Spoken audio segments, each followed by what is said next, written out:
नमस्कार दोस्तों, स्वागत है आपका मेरे YouTube चैनल में। आज हम आपको सत्यनारायण जी की कथा सुनाने वाले हैं। सत्यनारायण व्रत हिंदी पंचांग के अनुसार हर महीने की पूर्णिमा को किया जाता है। श्री सत्यनारायण व्रत की कथा को सुनने का फल हजारों सालों तक किए गए यज्ञ के बराबर माना जाता है। किसी भी शुभ कार्य या मनोकामना पूरी करने हेतु विधि विधान से सत्यनारायण भगवान की पूजा और कथा करवाई जाती है। शास्त्रों के मुताबिक ऐसा माना गया है कि इस कथा को सुनने वाला व्यक्ति व्रत रखता है तो उसके जीवन के दुखों को श्री हरि विष्णु खुद ही हर लेते हैं। स्कंद पुराण के अनुसार भगवान सत्यनारायण श्री हरि विष्णु का ही दूसरा रूप है और इस कथा की महिमा को भगवान सत्यनारायण ने अपने मुख से देवऋषि नारद को बताया और सुनाया था।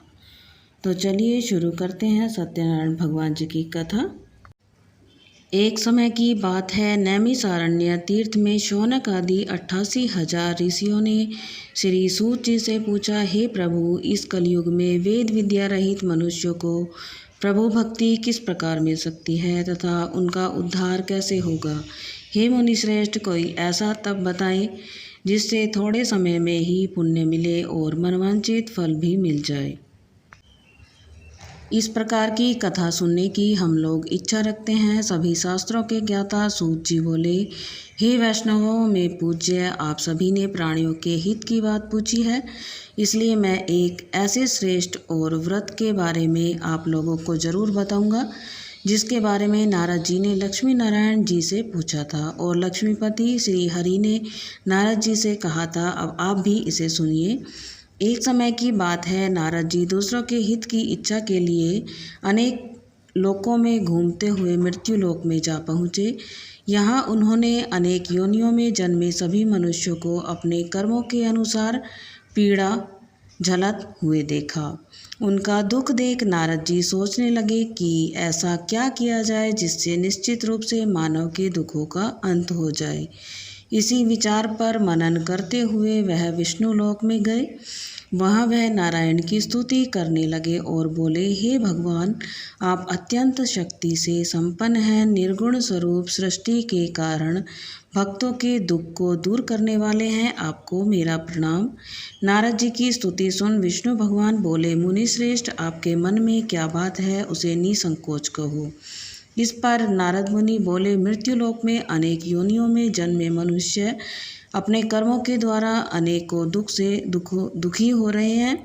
हे प्रभु, आप तो ये बताइए कि वो मनुष्य थोड़े प्रयास से ही अपने दुखों से कैसे छुटकारा पा सकते हैं। तब श्री हरि बोले, हे नारद, मनुष्यों की भलाई के लिए तुमने यह अति उत्तम प्रश्न पूछा है। स्वर्गलोक व मृत्युलोक दोनों में एक दुर्लभ उत्तम व्रत है जो पुण्य देने वाला है। आज प्रेमवश होकर मैं उसे तुमसे कहता हूँ। श्री सत्यनारायण भगवान का व्रत अच्छी तरह विधान पूर्वक करके मनुष्य तुरंत ही यहाँ सुख भोग कर मरने पर मोक्ष पाता है। श्री हरि के वचन सुन नारद जी बोले, उस व्रत का फल क्या है प्रभु और उसका विधान क्या है। यह व्रत किसने किया था, इस व्रत को किस दिन करना चाहिए, आप सब कुछ विस्तार से हमें बताएं। नारद की बात सुनकर श्री हरि बोले, दुख व शोक को दूर करने वाला वह सभी स्थानों पर विजय दिलाने वाला है। मानव को भक्ति व श्रद्धा के साथ श्री सत्यनारायण की पूजा धर्म परायण होकर ब्राह्मणों व बंधुओं के साथ करने, साथ ही यथाशक्ति अनुसार भक्ति भाव से भगवान का भोग लगाएं, आरती गाएं, ब्राह्मणों सहित बंधु बांधवों को भी भोजन कराएं, उसके बाद स्वयं भोजन करें, कीर्तन भजन के साथ भगवान की भक्ति में लीन हो जाएं। इस तरह से सत्यनारायण भगवान का यह व्रत करने पर मनुष्य की सारी इच्छाएं निश्चित रूप से पूरी होती हैं। इस कलिकाल अर्थात कलियुग में मृत्युलोक में मोक्ष का यही एक सरल उपाय बताया गया है। बोलो श्री सत्यनारायण भगवान की जय। प्रथम अध्याय संपूर्ण। दूसरा अध्याय, सूत जी बोले, हे ऋषियों, जिसने पहले समय में इस व्रत को किया था उसका इतिहास कहता हूँ, ध्यान से सुनो। सुंदर काशीपुरी नगरी में एक अत्यंत निर्धन ब्राह्मण रहता था। भूख प्यास से परेशान वह धरती पर घूमता रहता था। ब्राह्मणों से प्रेम करने वाले भगवान ने एक दिन ब्राह्मण का वेश धारण कर उसके पास जाकर पूछा, हे विप्र, नित्य दुखी होकर तुम पृथ्वी पर क्यों घूमते हो? दीन ब्राह्मण बोला, मैं निर्धन ब्राह्मण हूँ, भिक्षा के लिए धरती पर घूमता हूँ। यदि आप इसका कोई उपाय जानते हो तो बताइए। वृद्ध ब्राह्मण रूपी भगवान ने कहा कि सत्यनारायण भगवान मनवांचित फल देने वाले हैं, इसका तुम पूजन करो। इसे करने से मनुष्य सभी दुखों से मुक्त हो जाता है। वृद्ध ब्राह्मण बनकर आए सत्यनारायण भगवान उस निर्धन ब्राह्मण को व्रत का सारा विधान बताकर अंतर्ध्यान हो गए। अगले दिन सुबह उठने के साथ ही उस बूढ़े ब्राह्मण ने मन में संकल्प लिया कि सत्यनारायण का व्रत करूँगा। फिर अपने नित्य कर्मों से फ्री होकर वह भिक्षा के लिए चल पड़ा। उस दिन उसे भिक्षा में बहुत सा धन प्राप्त हुआ। उसी धन से उसने परिवार के साथ भगवान सत्यनारायण की पूजा की, वे व्रत रखा। इस व्रत के करने के कुछ दिन बाद उसके सभी दुखों और कष्ट दूर होने लगे और देखते ही देखते एक संपन्न और अनेकों संपत्तियों का मालिक बन गया। तब हर महीने की पूर्णिमा के दिन वे ब्राह्मण सत्यनारायण की पूजा व व्रत करने लगा।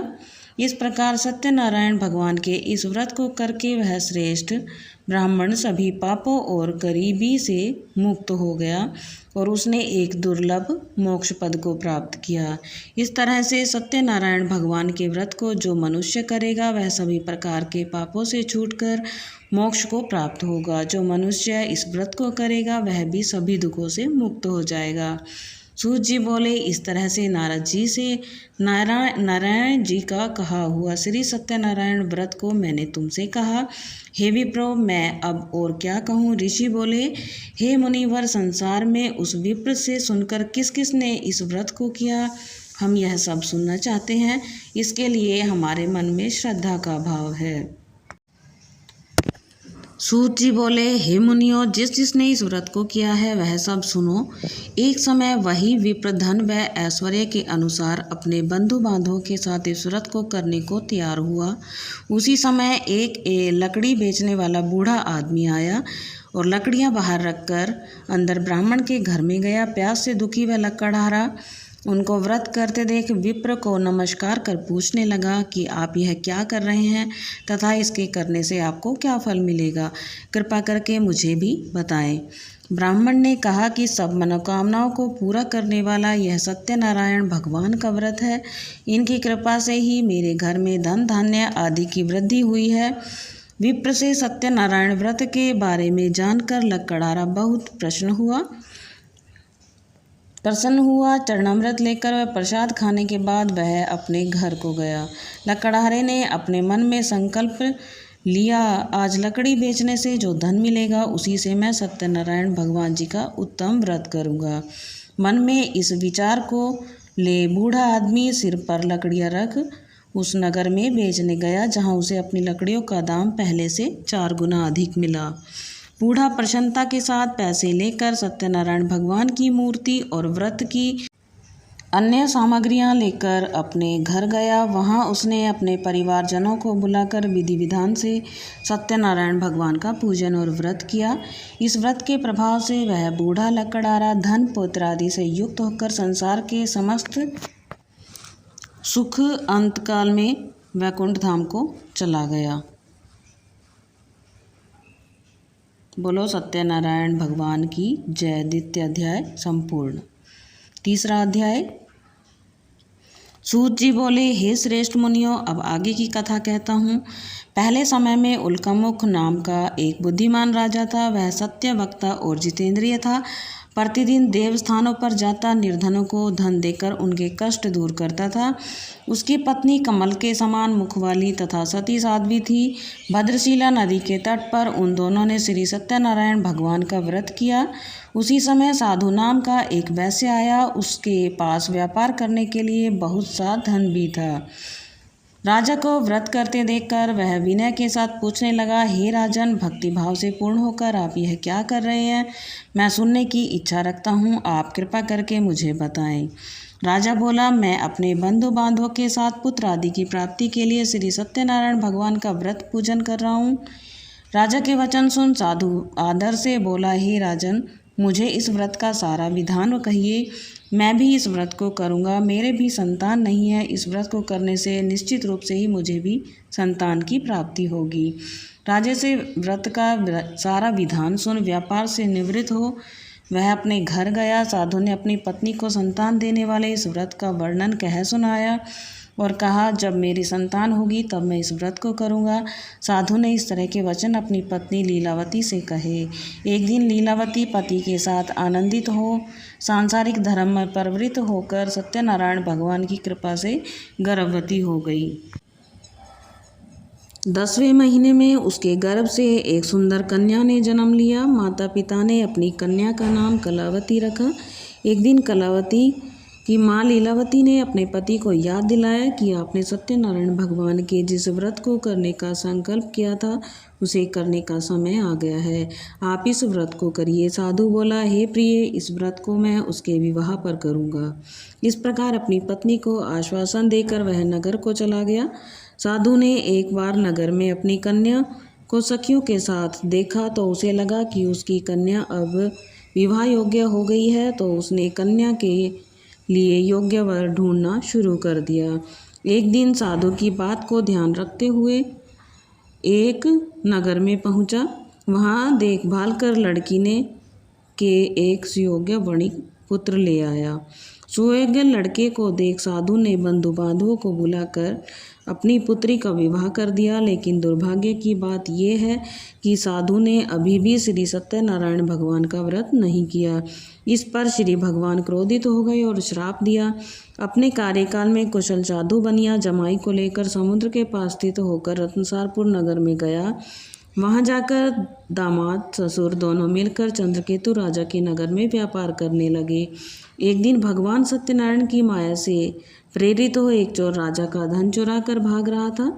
उसने राजा के सिपाहियों को अपना पीछा करते देख चुराया हुआ धन वहां रख दिया और जहां साधु और अपने जमाई के साथ ठहरा हुआ था।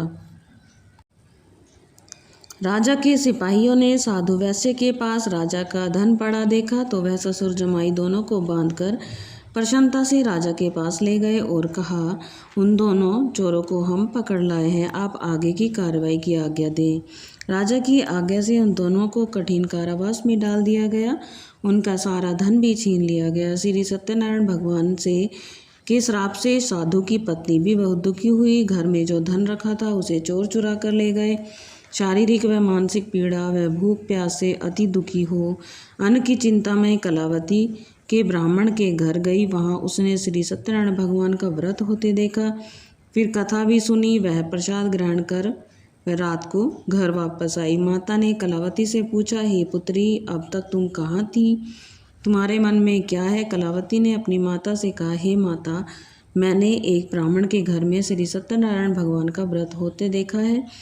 कन्या के वचन सुन लीलावती भगवान के पूजन की तैयारी करने लगी। लीलावती ने परिवार व बंधुओं सहित सत्यनारायण भगवान का पूजन किया और उनसे वर मांगा कि मेरे पति और जमाई शीघ्र घर आ जाएं। साथ ही यह भी प्रार्थना की, हम सब का अपराध क्षमा करें। श्री सत्यनारायण भगवान का इस व्रत से संतुष्ट हो गए और राजा चंद्रकेतु को सपने में दर्शन देकर कहे, राजन, तुम उन दोनों वैश्यों को छोड़ दो और तुमने उनका जो धन लिया है उसे वापस कर दो। अगर ऐसा नहीं किया तो मैं तुम्हारा धन, राज्य व संतान सभी को नष्ट कर दूंगा। राजा को यह सब कहकर वह अंतर्ध्यान हो गए। प्रातःकाल सभा में राजा ने अपना सपना सुनाया। फिर बोले, उन दोनों को कैद से मुक्त कर सभा में लाओ। दोनों ने आते ही राजा को प्रणाम किया।